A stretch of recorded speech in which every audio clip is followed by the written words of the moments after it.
परमाणु बम के जनक की विजय और त्रासदी को दर्शाती है क्रिस्टोफर नोलन की film Oppenheimer.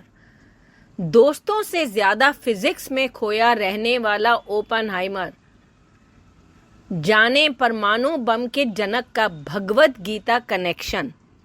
Oppenheimer physicist Robert Oppenheimer की बायोपिक है। क्रिस्टोफर नोलन निर्देशित यह फिल्म परमाणु बम के निर्माण की कहानी दिखाती है, साथ ही उसके विनाश के बाद ओपेनहाइमर की मानसिक स्थिति को भी दिखाती है। 16 जुलाई 1945 को दुनिया के पहले परमाणु बम का परीक्षण किया गया था। इसका कोड नेम ट्रिनिटी रखा गया था। इसकी कमान वैज्ञानिक जूलियस रॉबर्ट ओपनहाइमर के पास थी। आखिरी सेकंड तक ओपनहाइमर बुरी तरह नर्वस थे। उन्होंने एक इंटरव्यू में कहा था, जब मैं काल बन गया हूं, दुनिया का विनाशक।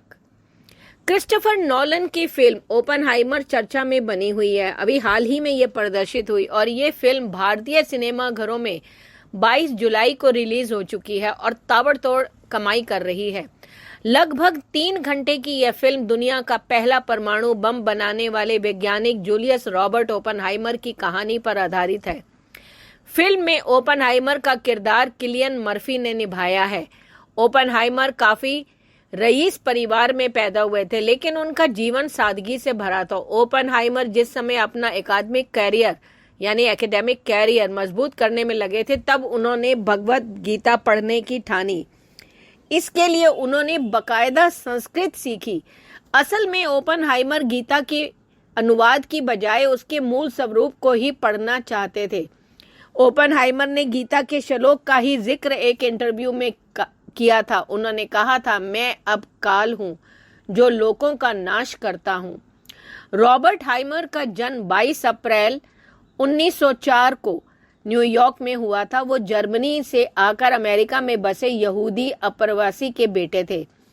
ओपनहाइमर परिवार का कपड़ों का कारोबार था जिससे उन्हें काफी दौलत शोहरत हासिल हुई। ओपनहाइमर ने 1925 में हार्वर्ड यूनिवर्सिटी से केमिस्ट्री में बैचलर डिग्री हासिल की। बाद में 1927 में जर्मनी की गोटिंगन यूनिवर्सिटी से फिजिक्स में पीएचडी की। पढ़ाई पूरी होने के बाद ओपनहाइमर कैलिफोर्निया यूनिवर्सिटी के फिजिक्स डिपार्टमेंट में बतौर रिसर्चर जुड़ गए। आगे चलकर 1936 में वो यहाँ के प्रोफेसर बन गए। ओपनहाइमर की कद काठी दुबली पतली थी। वो काफी शर्मीले थे, लेकिन उनका दिमाग बहुत तेज था। उन्हें सिगरेट पीने की जबरदस्त लत थी। वो चेन स्मोकर थे। ऐसा कहा जाता है कि अक्सर डिप्रेशन में रहते थे, लेकिन वो काम में भी बहुत डूबे रहते थे। कई बार तो वो अपने काम में इस कदर डूब जाते थे कि खाना खाना तक भूल जाते थे। एक किस्सा है, एक बार उनके दोस्त ने डिप्रेशन से उनका ध्यान भटकाने के लिए मजाक में कहा कि वो उनकी गर्लफ्रेंड से शादी करना चाहता है। इस पर ओपनहाइमर इतना गुस्से हुए कि उन्होंने उसका गला दबाने की कोशिश की। ओपनहाइमर जीवन भर डिप्रेशन में रहे। एक बार उन्होंने अपने भाई से कहा था, मुझे दोस्तों से ज्यादा फिजिक्स की जरूरत है। ये वो दौर था जब दूसरा विश्व युद्ध शुरू हो चुका था। अक्टूबर 1941 में अमेरिका के विश्व युद्ध में शामिल होने से 2 महीने पहले अमेरिकी राष्ट्रपति फ्रैंकलिन रूजवेल्ट ने परमाणु बम बनाने की कार्यक्रम को मंजूरी दी।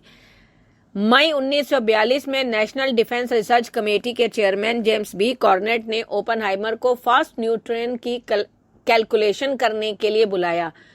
कॉर्नेट वही थे जो हार्वर्ड में ओपनहाइमर के लेक्चरार रहे थे। जून 1942 में अमेरिकी सेना ने परमाणु बम प्रोजेक्ट के लिए मैनहट्टन इंजीनियर डिस्ट्रिक्ट बनाया। सितंबर में जनरल लेस्ली ग्रोव्स को मैनहट्टन प्रोजेक्ट का डायरेक्टर बनाया गया। उन्होंने सीक्रेट वेपन लैब संभालने की जिम्मेदारी ओपनहाइमर को सौंपी। ग्रोव्स का यह फैसला हैरान करने वाला था। इसकी 2 वजह थी। पहली ये कि ओपनहाइमर वामपंथी विचारधारा से प्रभावित थे। दूसरा कि उनके पास इस तरह के बड़े प्रोजेक्ट को संभालने का कोई रिकॉर्ड नहीं था। लेकिन जनरल ग्रोव्स इस बात को भली भांति जानते थे कि परमाणु बम बनाने के लिए ओपनहाइमर जैसे वैज्ञानिक की ही जरूरत है। जनरल ग्रोव्स ने ओपनहाइमर में ऐसा कुछ देखा था कि जो बाकी लोग नहीं देख पाए थे। बाद में ओपनहाइमर और जनरल ग्रोव्स ने फैसला किया कि उन्हें एक सुदूर जगह पर रिसर्च लैब बनानी होगी। इसके लिए मैक्सिको के लॉस एलामोस को चुना गया। इस जगह तक पहुंचना आसान नहीं था क्योंकि रास्ता बहुत ही खराब था, लेकिन परमाणु बम के परीक्षण के लिए जगह काफी सही थी। ओपनहाइमर उसकी टीम कई साल तक परमाणु बम बनाने पर काम करती रही। परमाणु बम तो बन गया, अब उसका परीक्षण करना बाकी था। परीक्षण के लिए 16 जुलाई 1945 का दिन चुना गया। ये परीक्षण न्यू मैक्सिको में अलामोगार्डो के पास होना था। ओपनहाइमर ने इस टेस्ट का कोड नेम ट्रिनिटी दिया था। उस दिन ओपनहाइमर बहुत नर्वस थे। 3 साल तक परमाणु बम पर काम करने के कारण उनका वजन 42 किलो रह गया था। जैसे जैसे धमाके का वक्त पास आ रहा था, वैसे वैसे ओपनहाइमर की शक्ल पर तनाव बढ़ता जा रहा था। आखिरकार जब धमाका हुआ तो सब कुछ धुंधला हो गया। 21 किलोटन TNT की ताकत वाला विस्फोट हुआ। इसका झटका 160 किलोमीटर दूर तक महसूस किया गया। इस सफल परीक्षण के बाद ओपनहाइमर ने बताया कि यह विस्फोट इतना चमकदार था कि इसे देखकर उन्हें गीता का श्लोक याद आ गया। यह श्लोक था, लगभग हजारों सूर्यों का प्रकाश एक साथ आकाश में फूट पड़े तो वो शक्तिशाली के वैभव के समान होगा।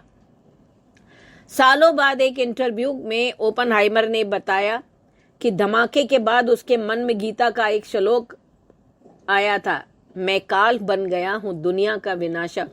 ओपनहाइमर ने कहा, हम जानते थे कि दुनिया पहले जैसी नहीं रहेगी। कुछ लोग रोए, कुछ हंसे और कुछ चुप रहे, पर मुझे ही उस समय गीता का श्लोक याद आया जिसमें भगवान श्री कृष्ण राजकुमार अर्जुन को समझा रहे थे कि उसे अपना कर्म करते रहना चाहिए। उन्हें प्रभावित करने के लिए श्री कृष्ण ने दशावतार दिखाया और कहा, अब मैं दुनिया का विनाशक हूं, काल बन गया हूं। इसके बाद उन्होंने अपने भाई फ्रैंक, ब्रिगेडियर जनरल थॉमस फेरेल भी शामिल कर लिए थे परमाणु परीक्षण वाले दिन। फेरेल ने उस दिन वह जिक्र करते हुए एक इंटरव्यू में बताया कि ओपनहाइमर पर इतना दबाव था कि आखिरी सेकंड नजदीक आते आते उनके चेहरे का तनाव बढ़ गया था। वे मुश्किल से सांस ले पा रहे थे। जुलाई 1945 में दुनिया के पहले परमाणु बम का सफल परीक्षण हो गया और अगले ही महीने अगस्त में दुनिया ने इसकी तबाही भी देख ली। अमेरिका ने 6 अगस्त 1945 को हिरोशिमा और 9 अगस्त को नागासाकी पर बम गिरा दिया। इस हमले में लाखों लोग मारे गए, हजारों की चमड़ियां झुलस गई थी, कईयों के शरीर से मांस के लोथड़े लटक रहे थे। जब बम गिरा तो जमीन की सतह का तापमान 4000 डिग्री सेल्सियस तक पहुंच गया। सफल परमाणु परीक्षण के बाद ओपनहाइमर खुश तो बहुत थे, बताते हैं उनमें अकड़ भी आ गई थी, लेकिन उनकी यह अकड़ महीने भर में ही खत्म हो गई। 17 अगस्त को ओपनहाइमर ने अमेरिका के तत्कालीन राष्ट्रपति हैरी एस ट्रूमैन से मुलाकात की और कहा कि मेरे हाथों पर खून लगा है। कहा जाता है इससे ट्रूमैन नाराज हो गए और यह बैठक वहीं खत्म हो गई। इस बात के बारे में मैं आपको एक अलग से एक बात बताना चाहती हूँ। ओपनहाइमर ने पंडित जवाहरलाल नेहरू को अमेरिका को थोरियम की आपूर्ति करने से रोकने की कोशिश की थी, हालांकि वे विफल रहे थे। ओपनहाइमर की अपील अमेरिका के तत्कालीन भारतीय राजदूत विजय लक्ष्मी पंडित को एक फोन कॉल में बताई गई थी। उन्होंने 10 फरवरी 1951 को लिखे एक पत्र में अपने भाई प्रधानमंत्री नेहरू को इसकी सूचना दी थी, जिसे उनकी बेटी नयनतारा सहगल की 2014 की किताब में दोहराया गया है। कई लेखों के अनुसार देश के प्रति अपनी वफादारी के लिए दोष मुक्त किए गए, लेकिन अपनी सुरक्षा मंजूरी से वंचित ओपनहाइमर को 1952 में नेहरू द्वारा नागरिकता की पेश की गई थी, लेकिन उन्होंने शायद स्वतंत्र भावना का प्रदर्शन करते हुए इससे इनकार कर दिया था। धन्यवाद।